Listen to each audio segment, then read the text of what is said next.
The tranquility of nature is just a facade. Living means struggling and fighting. It means winning and losing many battles, both big and small.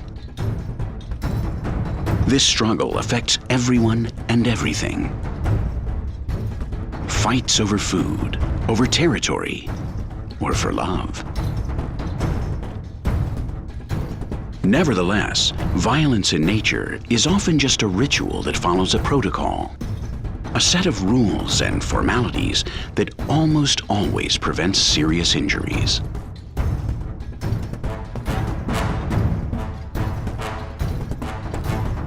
That's fighting for life.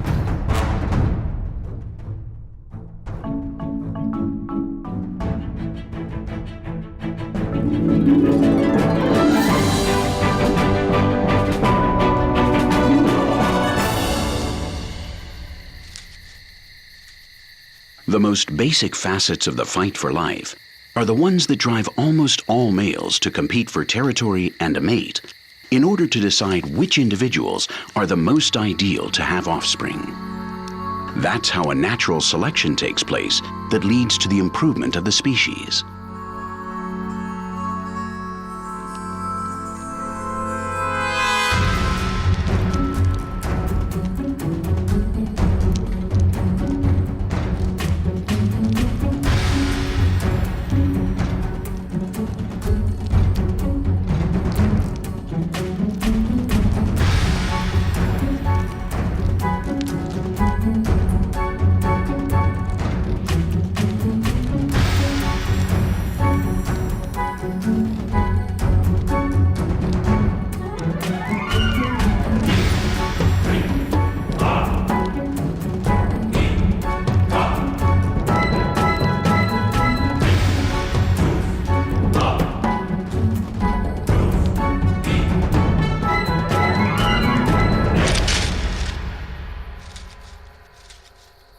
The weapons of some males, which have grown huge as the species has evolved because the females prefer them big, are such imposing weapons that sometimes they prevent the males from leading normal lives. For example, this Japanese rhinoceros beetle is unable to eat. Its long sword is the price it pays for victory in the mating game. It's that simple. Nonetheless, sometimes the behavior of wildlife isn't that simple. Not all the battles between males are the same. Not all of them involve boxing, shoving, and hitting each other.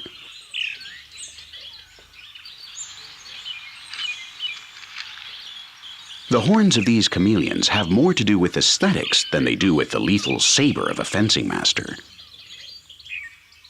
This trident is not sharp. It injects no venom. It's not even intended to wound an opponent or prevent being wounded. It's an ornament. That's all.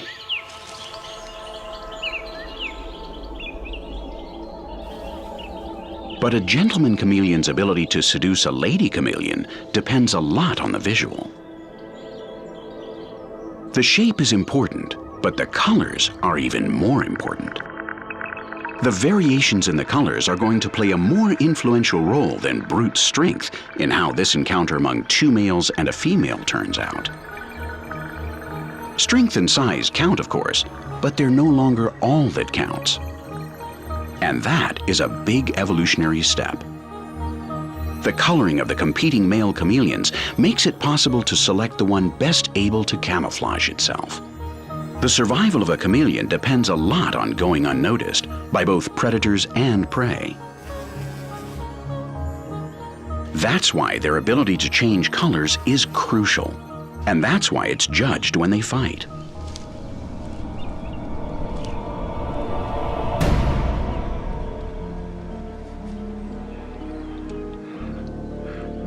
As they get angrier, their colors grow more intense. The colors vary from lighter to darker tones, and patterns of bands or dots appear that in each species demonstrates the ability of each individual.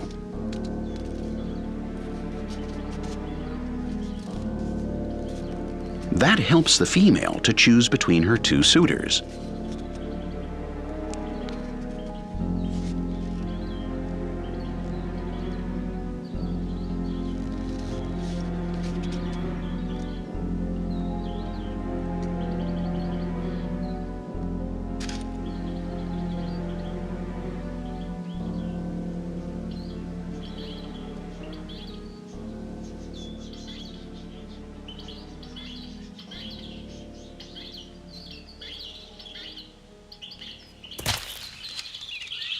This time, the age and size of the larger of the two combatants left little room for surprise.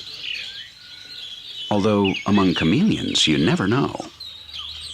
One of the things they value most, besides coloring, is the ability to do everything very, very slowly.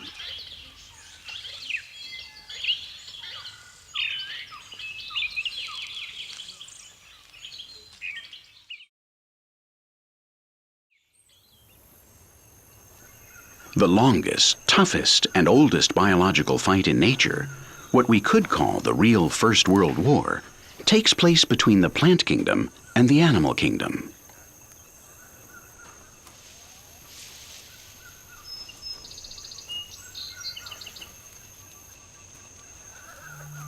Animals eat plants, and plants defend themselves. Even if we don't see it as a fight, it is. Plants keep inventing the most sophisticated poisons and the sharpest thorns to defend themselves from the continuous attacks of the herbivores. And the herbivores counterattack by developing immunities, cast iron stomachs, or desensitized tongues that don't feel it when they're stabbed, like the giraffes. Acacias, the favorite food of these voracious leaf eaters, have re-counterattacked with a high-tech double anti-herbivore protection system. When they're bitten, these trees secrete complex toxic substances that make their leaves taste bad. And in this way, they make the giraffe go somewhere else to look for something that doesn't taste so bitter and that doesn't upset his stomach.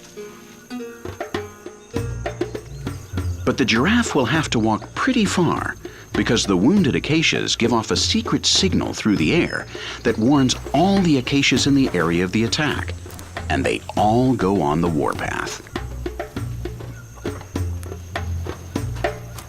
And so this highly sophisticated chemical weapon maintains the balance between the acacias and the giraffes.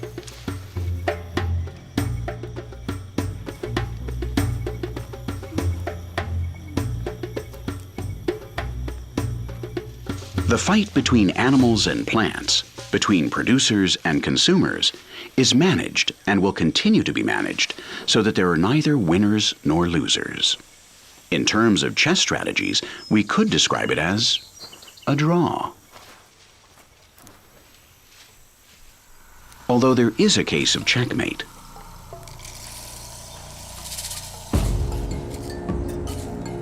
This baobab is one of the largest living beings on the planet. It may weigh more than 1,500 tons and have lived for 1,000 years. The elephants beside it are small in comparison, almost irrelevant. And yet the elephants have finished off the baobab.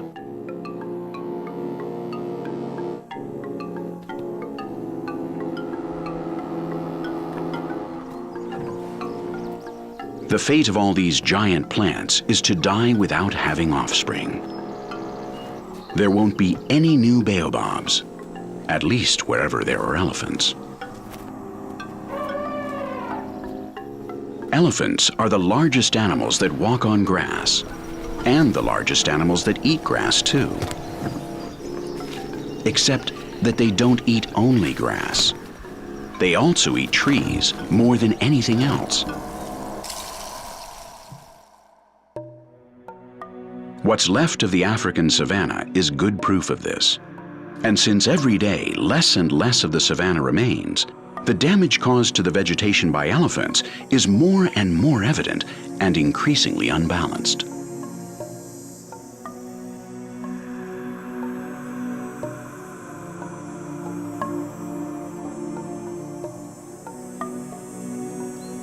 Although we should point out that the elephants aren't the real culprits that we should blame for this situation.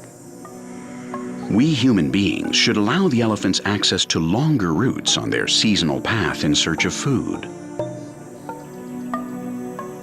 But we don't. And so elephants today can almost never leave Africa's national parks. That's why elephants now represent such a tremendous threat to their green neighbors. In Tarangire, in the heart of Tanzania, the elephants have killed off the baobabs for good.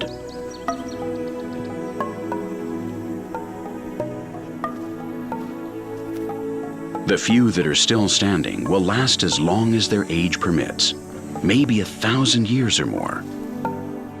But that, in baobab terms, is just one generation. None of their seeds will succeed, so no young baobab will escape from the elephant's trunks. Only these large old trees can withstand the elephant's attacks. But no son of a baobab will be able to survive. This landscape's days are numbered.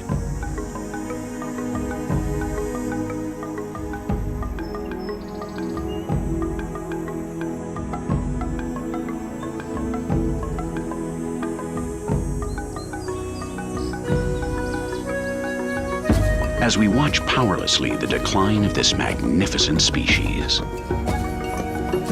Unless we humans become extinct before the last baobab dies, and so free the baobabs from the elephant's harassment. But then, who would be left to care?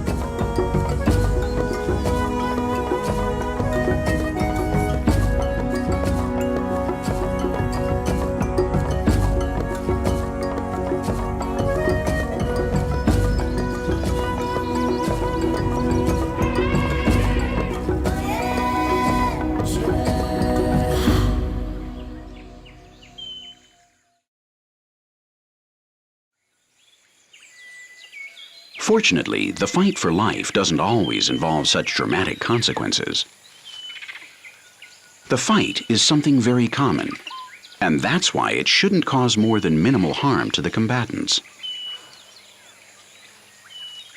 The dik-dik has managed to reduce the cost of its battles to practically zero. In fact, when dik-diks fight, the males normally don't even touch each other.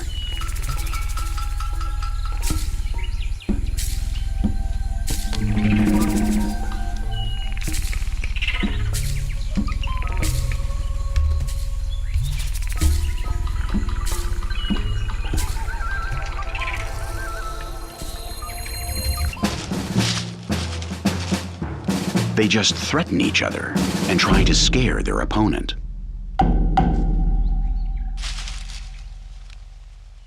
The females are always watching, and logically they join the winners and live in their territory.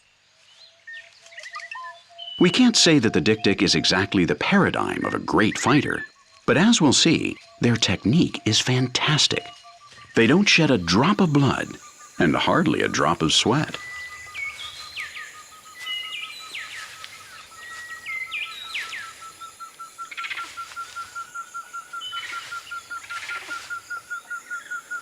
Dik-diks have tiny horns if they're males, and no horns at all if they're females. They stand barely 30 centimeters tall. That's just 12 inches. Everything about them is small, actually, except their noses, which they can even stretch.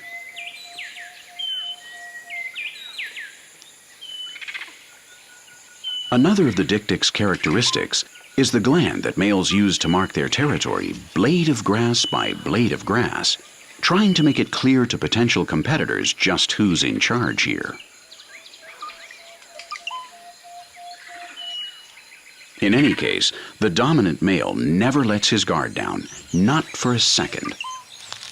He's on constant alert with all 5 senses, always on guard, just in case another male appears on the scene.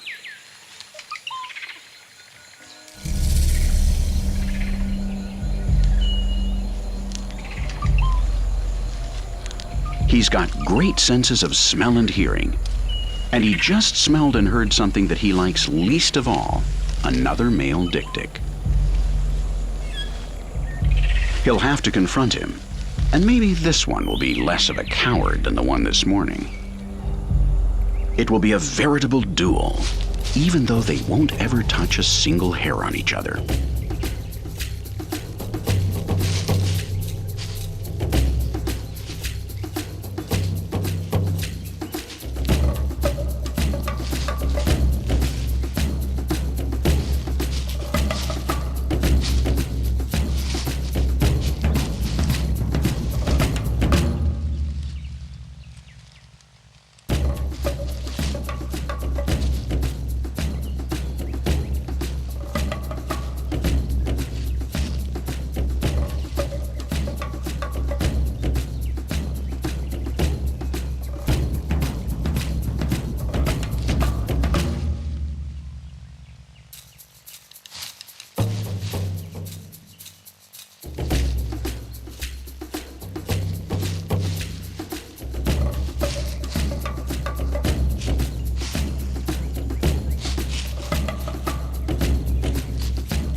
Although dik-diks don't use them much, the horns of deer, buffaloes, goats, and antelopes are a terrific invention.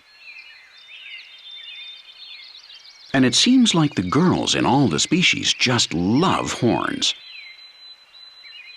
Big ones, long ones, twisted ones, thick ones, rough ones, sinuous ones. Whatever they look like, their purpose is to keep the combatants from breaking each other's heads when they fight. Horns are the definitive tool for those animals that have to fight without using their hands. And they're also pretty cool looking. They're the sexual attributes that make the difference. And that's because with a good set of horns, you can avoid a lot of problems. Nobody messes with the guy who's got the biggest ones. That's an unwritten rule that everybody respects.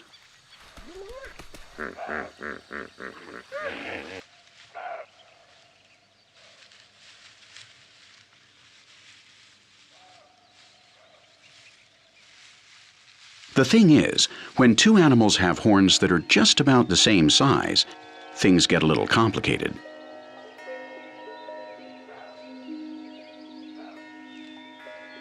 These two Grant's gazelles have almost identical sexual attributes. It almost seems to them as if they were looking in a mirror, and that really gets their blood boiling. They still have a few more steps to take, however, before beginning to fight in earnest.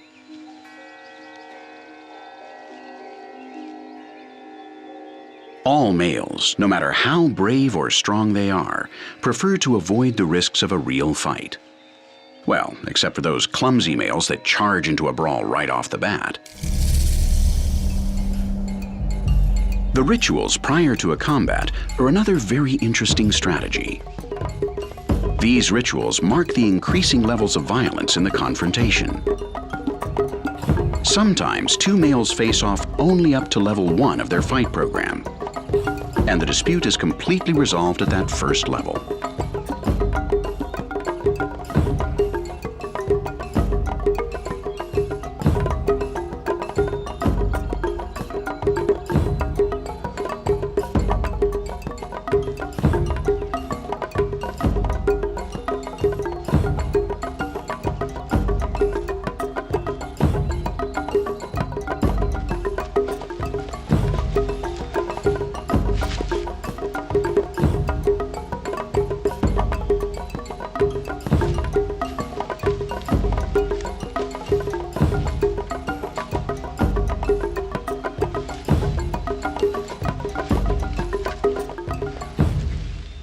But looking in the mirror and exhibiting their horns wasn't enough for these Grant's gazelles to decide their quarrel.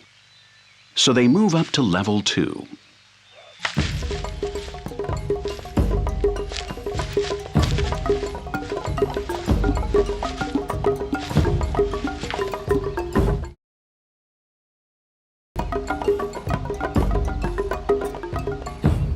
Like the dik-diks, they have barely touched each other, but there is already a winner. They didn't need to resort to level 3, where really unfortunate things can happen. As we can see, antelopes aren't as barbaric as some primates.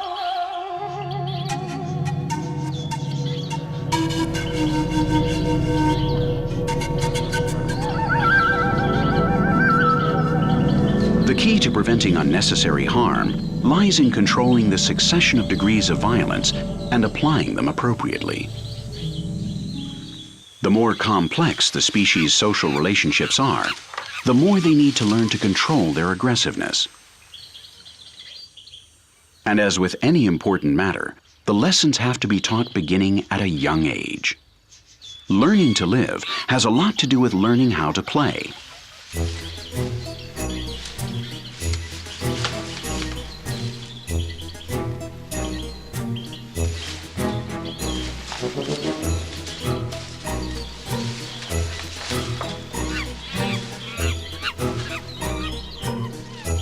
And that's why it's good for young animals to play and play endlessly.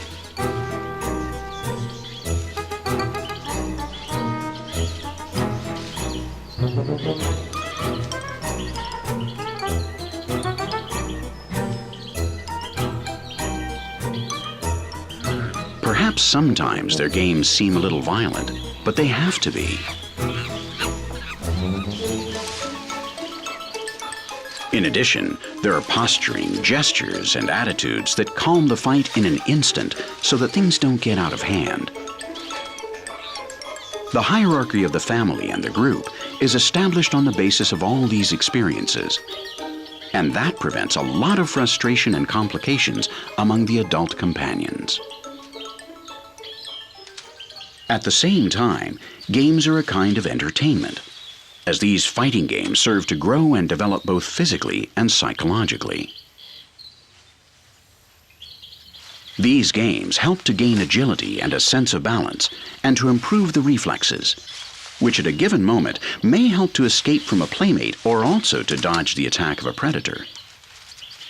And each individual learns to recognize its abilities and its limits.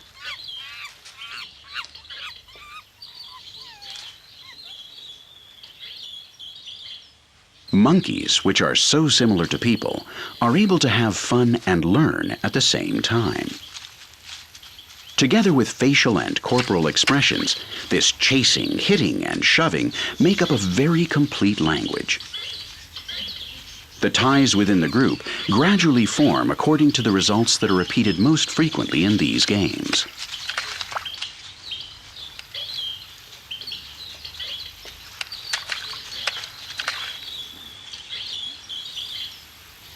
The ones who win the most often will be the dominant males and females. And everyone will happily accept the order that is established because it emerged in a gradual, natural, and fair way.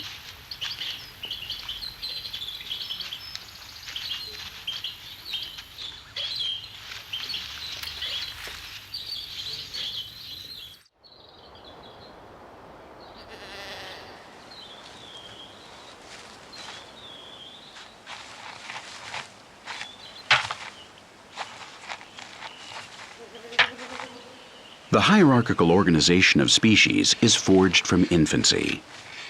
It plays a fundamental role in cushioning aggressiveness, and it also serves as a cohesive element that unites the clan or the herd, so that together and well organized, they can improve their chances for survival. The babies' games gradually become more serious as they grow older.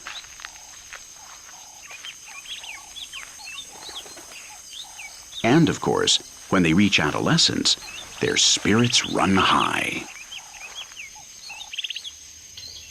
Young impalas may be the most ardent adolescent males in the animal kingdom. If they had their way, they would spend all their time competing with each other. An absolute free-for-all.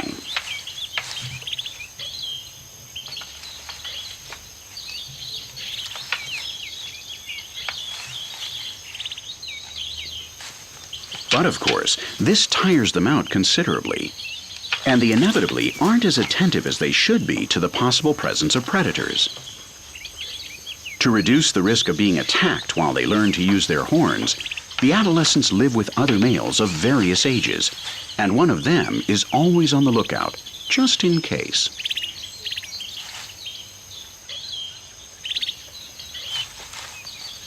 The members of these exclusive bachelors clubs include adolescents, adult males that don't yet have their own group of females, and also those adult males that have lost their females. That is, apprentices, aspirants to become alpha males, and deposed alpha males. Although the ones that fight the most are the adolescents that are competing for the right to enter Impala Paradise by becoming the best in the bachelors club.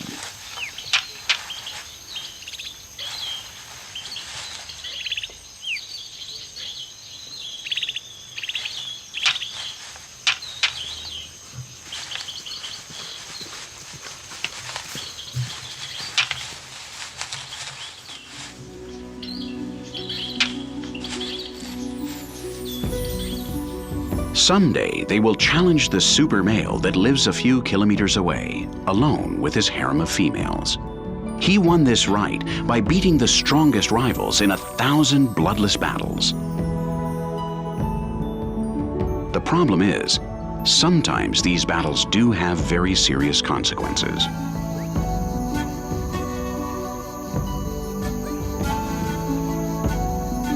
On the savannah, an injury makes you very vulnerable to the lions, and a limp is the quickest way to draw their attention.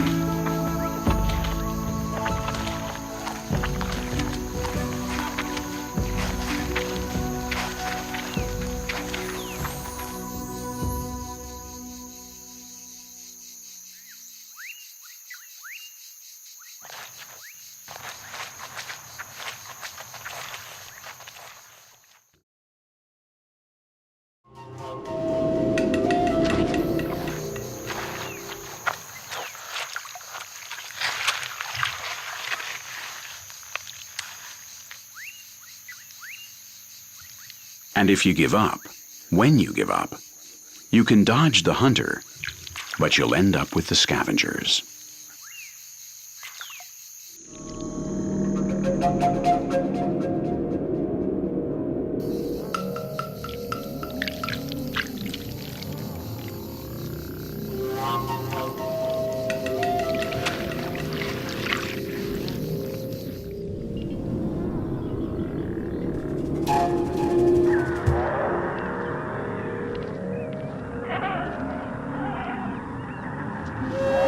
The deaths of the weakest, of those who haven't been invited to the party to propagate their genes, will feed new fights, new attempts. The vulture's eyesight is the best in the animal kingdom. It's like they've got a zoom in their eyes to spot dead animals from the air. And of course, the more vultures there are around it, the easier it is to locate a corpse. Flying vultures can see other vultures descending from very far away, and that, in the language of vultures, can mean only one thing: that you have to hurry up before the others gobble up the whole feast.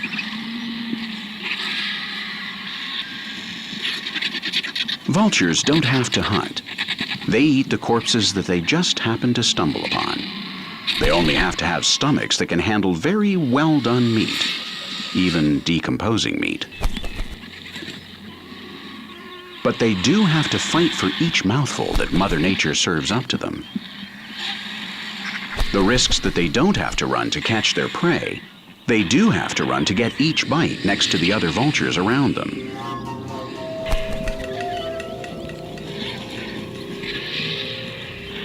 But there are rules that establish some order in the chaos of vultures squabbling over dinner. The hungriest ones are also the most aggressive, and as they gradually satisfy their appetite, they become less violent in the fight for tendons and intestines.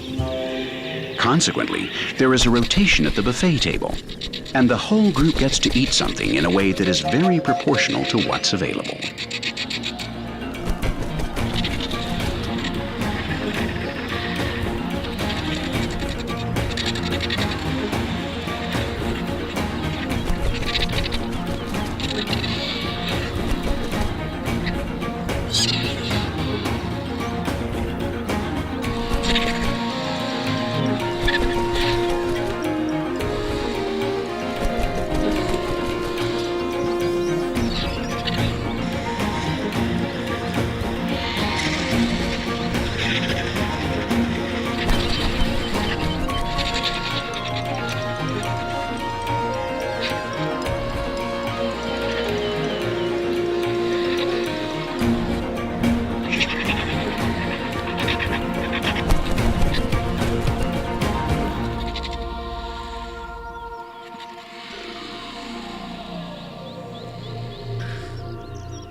Although wolves also scavenge sometimes like vultures, wolves are mainly hunters.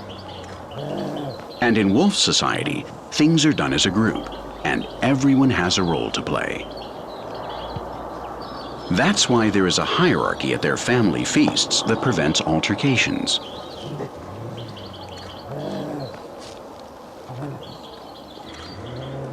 Even if they are very hungry, a strict code of signs, gestures, and sounds manages the tension quite well.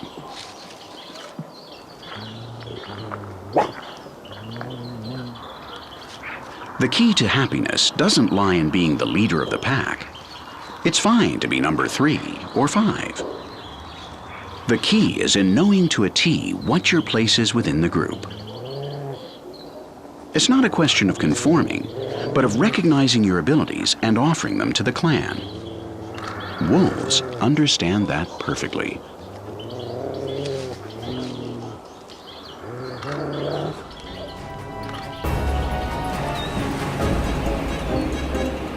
Although water covers 71% of the Earth's surface, at the bottom of the seas there's no more available terrain than on dry land.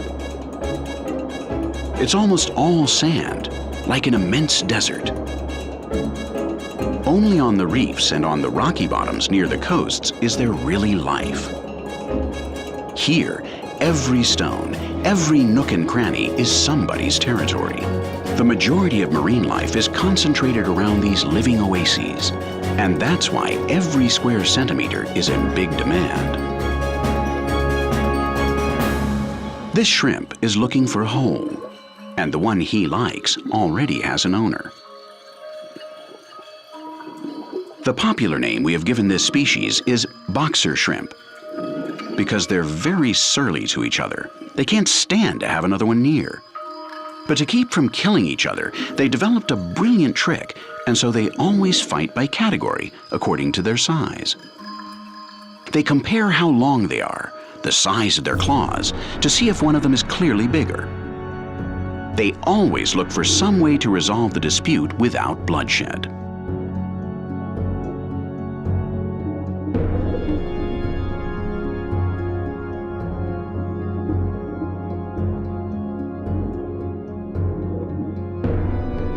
They touch each other with their long antennae, communicating to the other exactly what their intentions are.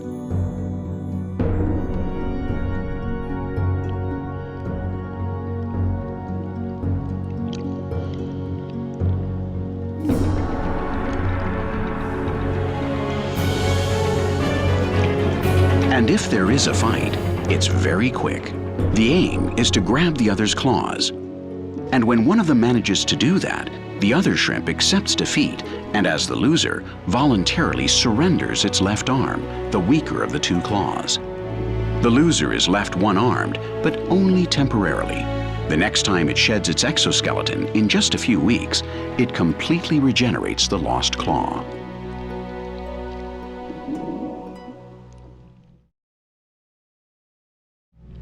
There's not much extra space in these waters either, especially in those little pools by the banks which evaporation has isolated from the main channel. The territory of a Siamese fighting fish changes in size and shape. It grows or shrinks according to the rains or the heat. That makes these fish one of the most antisocial animals on the planet. When two Siamese fighting fish end up isolated in a pool that's too small, one of them will kill the other, since there's no way to run away. There can be only one. It looks like the red one is going to win. At least, he's the biggest braggart. Male Siamese fighting fish have disproportionately large fins. Their first purpose is to make their owners visible to other Siamese fighting fish in these muddy waters. They're also useful to court the ladies whenever they find them. But above all, they are a shield. Given their length and surface area, his rival's attacks almost never reach the vital parts of the body. His fins end up in shreds, but the damage doesn't go beyond that, and the fins will heal.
When one of the combatants feels clearly beaten, he stays completely still so as not to incite the winner to keep attacking. He surrenders. This technique, in which he spreads his fins out completely to reveal his wounds, placates his rival and gains him a few hours' respite. With luck, even a whole day. And fortunately in Thailand, it rains frequently.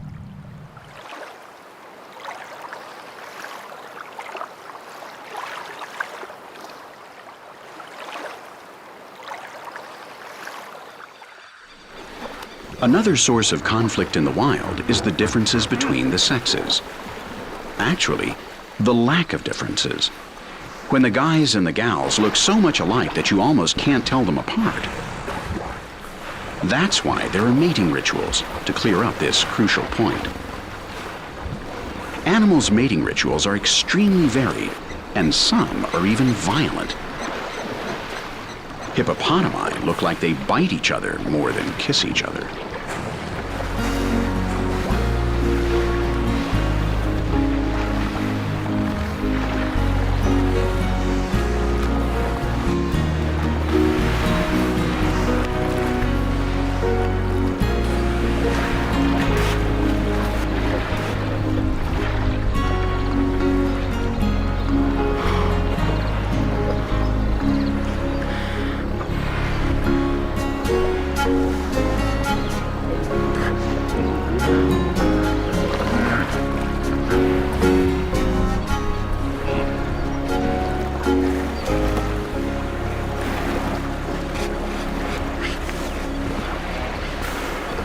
The giraffe's mating rituals begin the same way fights between giraffes do, with some blows to the neck, a shove or two. How does the other one respond? If it's strong and has male hormones, it will respond aggressively and hit back. If the violence grows, then it's a tiff between males, which has no future.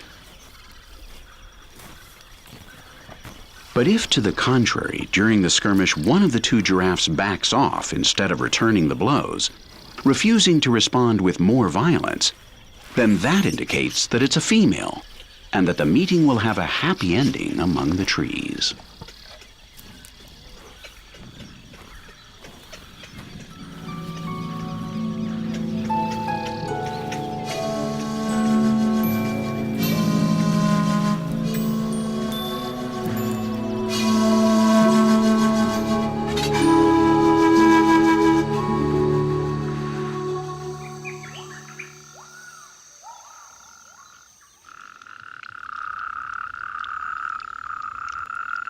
For the moment, there's no room for confusion among these toads.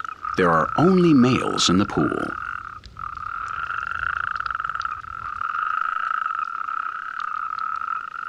They've been calling to the females for days, but the ladies still haven't shown up. They're hot-blooded. They are Spanish toads, after all, and that makes a difference. Each toad is trying to claim a good spot with the ideal depth to fertilize his future mate. And he wants a bit of peace and calm, so the other males around can just take a hike. But they're not leaving.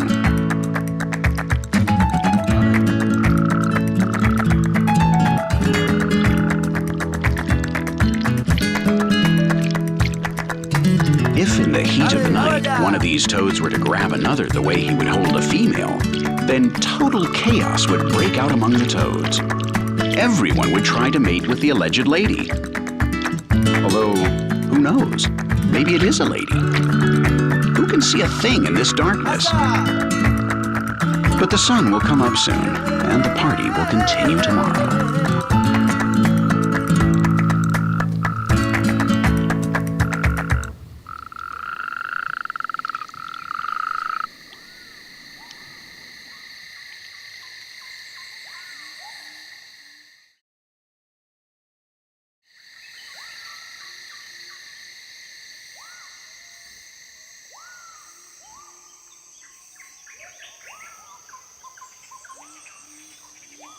This clash between a male and a female is very unusual. It's not a mistake like the toads, nor is it a violent mating ritual like the giraffes. But for a mating ritual, the female sure is playing hard to get.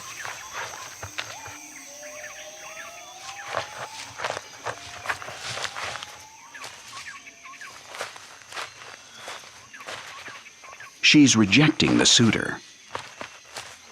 He's a young male that hasn't earned such a place of honor yet, and he won't follow the rules.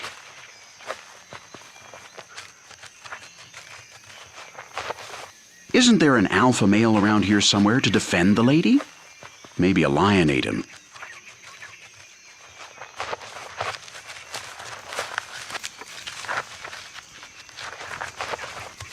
Finally, thank goodness. Okay, now everything will be as it should be again, after a bit of shoving.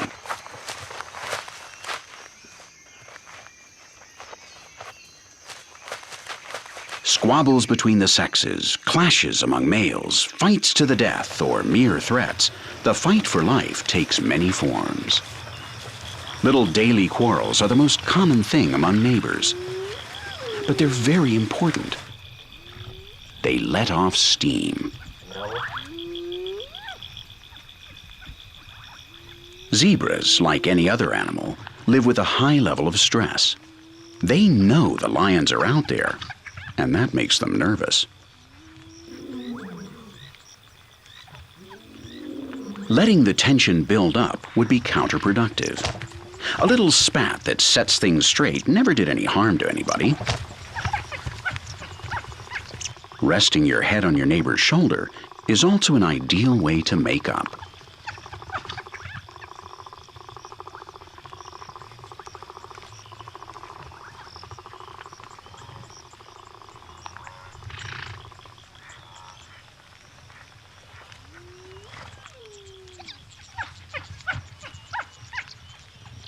Neighbors are potential friends when they can cooperate amongst themselves. But some neighbors can only be enemies.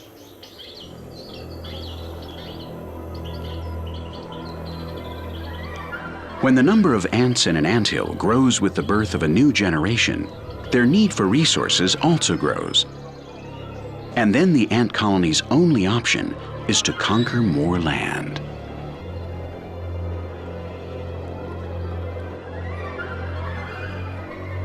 This is a reconnaissance mission made up of soldiers from an anthill, and it has just crossed the borders of its territory. Animals generally avoid injuring each other, but today, that won't be possible.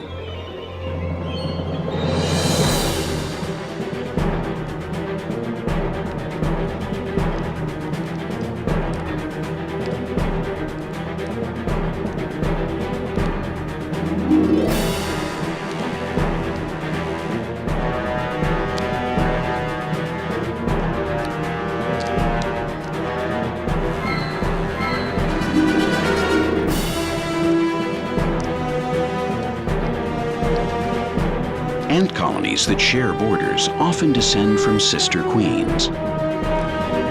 Genetically, they're very similar, but they're not identical. They can distinguish their cousins perfectly from themselves.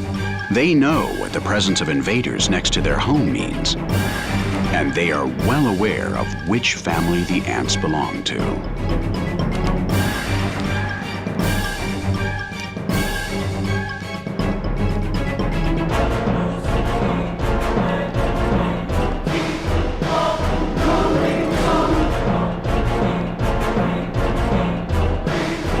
There may not be any other form of violence in the animal kingdom as fierce as this. Here, there are no protocols, no strategies, no rules. They wouldn't make any sense. There is only one aim: to eliminate the other anthill in order to have enough resources at their disposal. It's their lives or ours. It's only a question of using brute force to kill as many of the enemy as possible.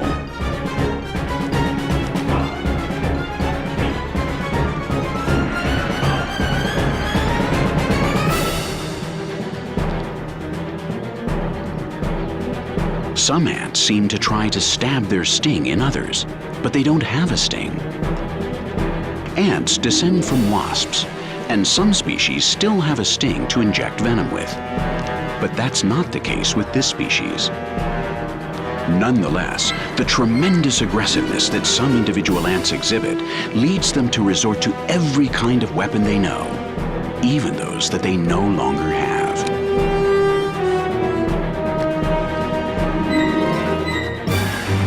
This madness that takes over as they fight to the death also seems to eliminate completely the pain they feel on the battlefield.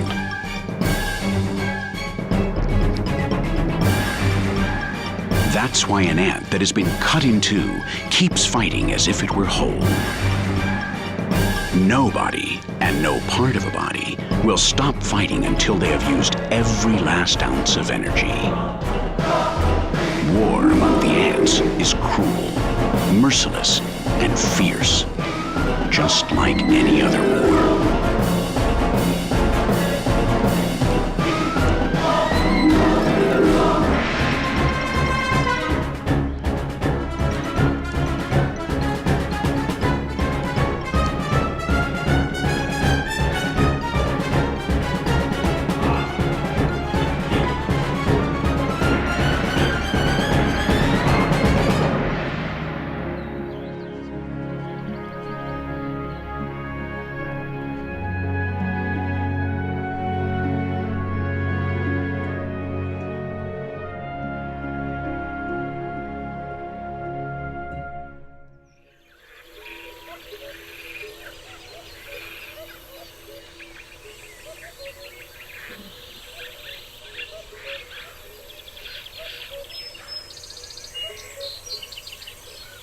We humans are aware of all the possible consequences of a confrontation, but wild animals are not.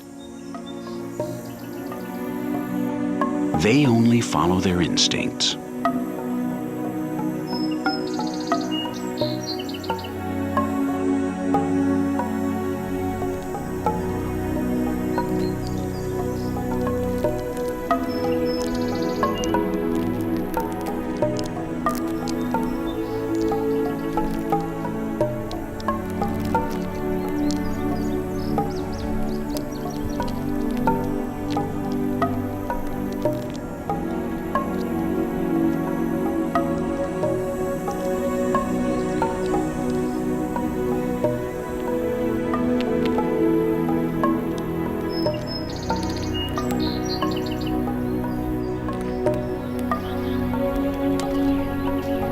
Another fight is over.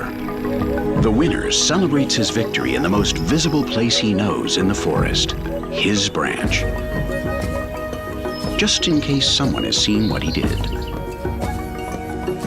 Mother Nature has a big prize in store for the victor and his genes. The law of the jungle is to compete, and only the best prevail and procreate.